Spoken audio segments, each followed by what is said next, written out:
In this video, I'm going to show you the differences between stocks and real estate investing to remove any doubt that you may have about which one is best and which one works best in your situation.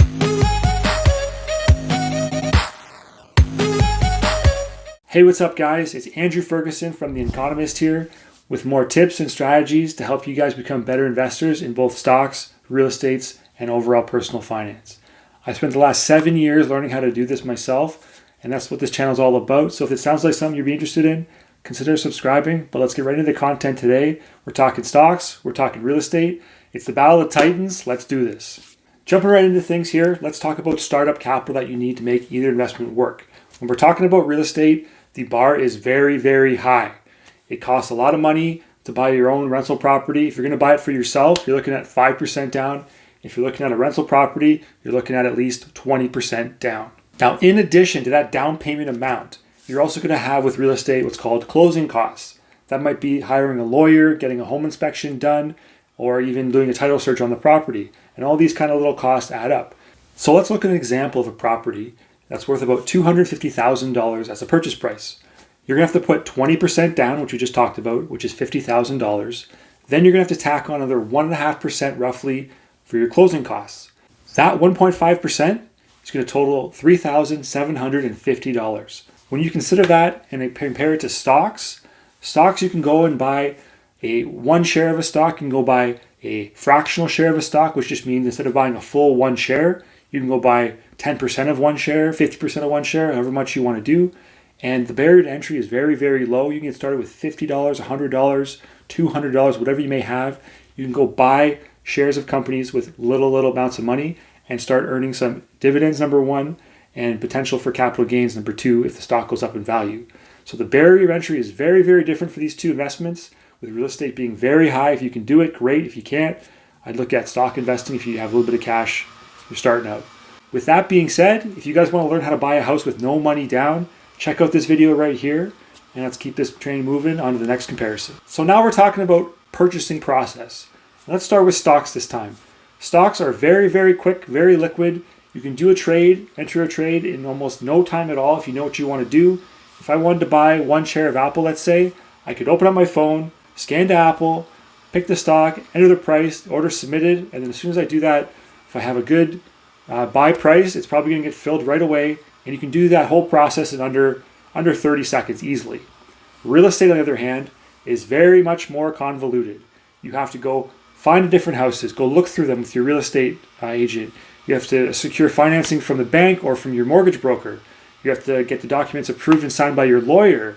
You're looking at a closing date potentially of 30 to 90 days in most cases before you actually acquire the asset yourself, plus all this extra time you have to put in just to get the document in order and get the actual asset in your name. So when it comes to the actual purchasing process, the advantage goes to stock. It's much easier. Real estate lags behind in that regard, but there are some benefits to real estate. I promise they're coming.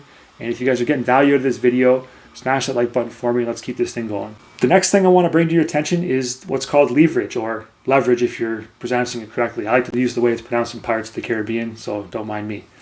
But we're talking about leverage. When you go to buy stocks, you can buy $50,000 worth of stock, and that's all you're going to get. You can't really borrow too much money. You can. It's called margin borrowing, but most people don't like to use that. It's very dangerous to do that. Just the cookie cutter method is just to go and buy stock one for one. So you spend $1, you can get this much stock. When you're looking at real estate, as an example, $50,000 of real estate, as we've shown, gets you an asset worth $250,000 potentially. That's a 20% down payment on an asset, and the bank funds the other 80%. So you're getting all this other money from somebody else, and the bonus is that if you can get a renter in your property, someone else can actually pay back that loan for you. You put up the initial capital, but now you're controlling an asset worth 5 times that amount. Where stocks, it's only a 1-to-1 ratio. So do you see the difference there and see how much more powerful real estate has the potential to be? That's what we're talking about there, and that's the power of real estate. Next, let's talk about the hassle factor. And this one's, it's kind of weird for me because I don't find it as a hassle. It depends on your mindset. Real estate definitely has more headaches if you're looking at it with just a bird's eye view, high level overview. You have to do with tenants potentially, you have to do with maintenance and repairs, you have to do with neighbors, you have to do with the city bylaws at certain points. You're trying to do some conversions, whereas stocks literally just buy it and sell it whenever you want to. You might have to do a little bit of research on the companies you want to buy. You might have to check the news once in a while, but there's no one calling you in the middle of the night. There's no one from the city calling you about taxes or late payments, anything like that. You don't have all these other phone calls or text messages during the day if you're going to manage it yourself. Even if you have a property manager for real estate, you still have to manage them. So it's still a hands-on investment. Stocks are very, very passive and they're very, very hassle-free. So in that regard, they get the advantage here. Real estate lags behind because of all the hands-on work that you have to do. If you're a newer investor, you might not know the term liquidity. And when I say liquidity, this is what we're referring to, just the ease of which the asset can be bought and sold. And when it comes to stocks, they're very, very liquid as long as there's a high volume on the stock that's being traded. A stock like Apple gets traded over 10 million times a day. A Canadian stock like Enbridge Gas I like to use only gets traded about 4 million times a day. So the volume is definitely still there for Enbridge, but way more so for a stock like Apple or a big company, member of the S&P 500. How that compares to real estate is very what we call illiquid, or it doesn't move quickly. This is kind of like our purchasing walkthrough as well. It's kind of the same thing, but you can't just drop and sell real estate on a dime. It takes a long time to get things together. You have to stage the property. You have to put on the market. Hopefully at the right time, you have to get an offer that you actually want to accept as well. Whereas the stock price, you can sell it at any time, basically. You might sell it at a small loss. Where a stock, you might be able to sell it at any time. You might take on a small loss if the market dips, but you're still going to find someone out there that's going to buy what you're selling. Real estate lags in this manner. Again, stocks are instantaneous. Real estate is a very elongated process. Just the nature of the beast, there's more paperwork involved, and it's just not a quick thing to be able to do. You're looking at, again, 30 to 45, maybe 60 days to have a sale of a home go through and actually get that money in your account.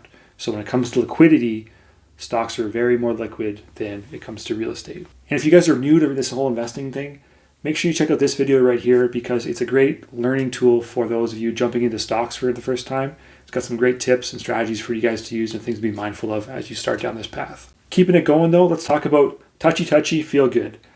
What this means is real estate is a hard asset. It's something you can actually go to, visit, put your foot in, step in, go inside, take a walk around, touch the walls. It's brick and mortar. You can actually feel the asset in real life. The stock market, it's not like that. Maybe you buy 100 shares of a company through your smartphone or through the web app that you use on your computer. You can't actually touch and feel those assets, okay? They're not really there. Whereas real estate, it is. Some people really prefer to have assets they can hold. They like gold, they like silver, they like hard assets like that, commodities and real estate because it's actually an asset they can see and feel in the real world. Whereas stocks, just like you're using a credit card, it's kind of set it and forget it. You don't actually see it or feel it in your real life. So is it really that good? Is it really that impressive for you to own that? Some people don't like that. Some people do. I call this a touchy, feel good thing. And for my money, I like this because real estate, you can actually go and feel and touch the asset, go check up on it, see how it's doing. Next up, we're talking about the different kind of markets that these two things operate under.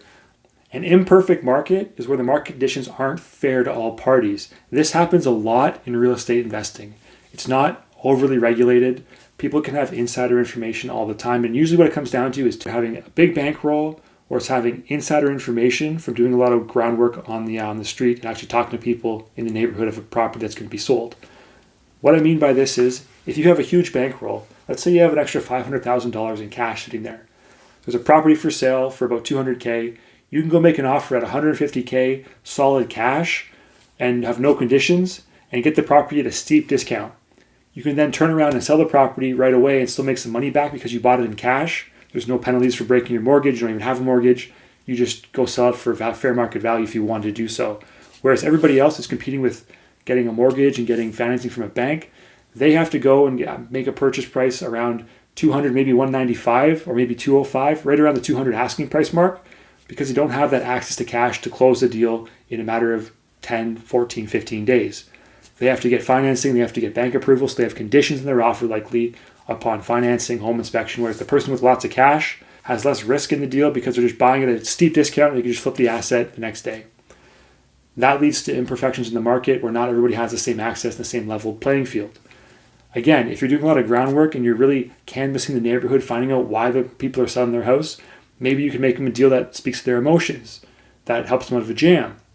You just play on their driving force of what's actually driving the sale of the home, and you can get in and you get there and you can get a better price on the house. Whereas the average person coming from a different city to look at the house has no access to do that. They have no other outside knowledge that this other person has. So you see how those things are not fair for everybody involved. In a perfect market, like the stock market, or a more perfect market, let's say it's not totally perfect because insider trading does happen, but in the stock market, all the company news and data is regulated and it's out there for everyone to consume. Whether you choose to consume it or not, it's up to you, but the information is there and that totally levels the playing field. You have the same access that I do in order to review a company. You have the same cash flow statement, same balance sheet, everything's the same. The stock price is what it is. There's no one else going out there and saying, I want a 10% discount on this stock and someone's going to give it to them. It's a linear equation. This is $115. You can either buy it, you can sell it. If you don't want to do that, then you're going to go on to something else. There's no discounted stock pricing. You understand what I'm saying here, how it differs from real estate? It's a more perfect market and it's more fair for everyone involved. So that brings us to the question of the day.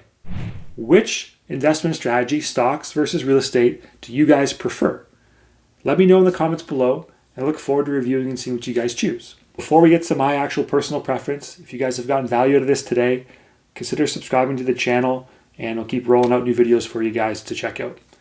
On to my personal preference, and it is, without a doubt, real estate. Why do I say this? It's been a huge moneymaker for me. I'm not huge into stocks yet. I'm getting better at it and I can see their value, but real estate just gives you so many more options once you've held a property for 3 to 5 years. You can refinance it, you can pull equity out, you can do upgrades to it to give it more value through sweat equity.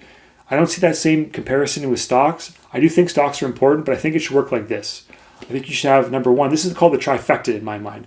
You have an income, whether it's a business or your job, your 9 to 5, to buy your real estate. The second part of it, you have a real estate portfolio that's spitting off some cash flow, whether it's through rentals that are over your expenses or through appreciation over the year that you can pull some equity out of. But the real estate is putting off some income as well, and you use that income to do number 3, which is to go buy stocks. So 9 to 5 or income source shoots into real estate shoots into stocks, and then the money you have making stocks goes right back in and starts to pile again. You use that to either buy more real estate or to build a business for yourself with leftover cash that you have. But see how those things all work together, and they kind of create this big triangle where they just keeps flowing around and feeding one another. So that's all I got for you guys today, but don't forget to take a look at the other videos on the channel, all focused around investing and creating wealth in your life. Thanks for stopping by for today's video, and keep investing in yourselves.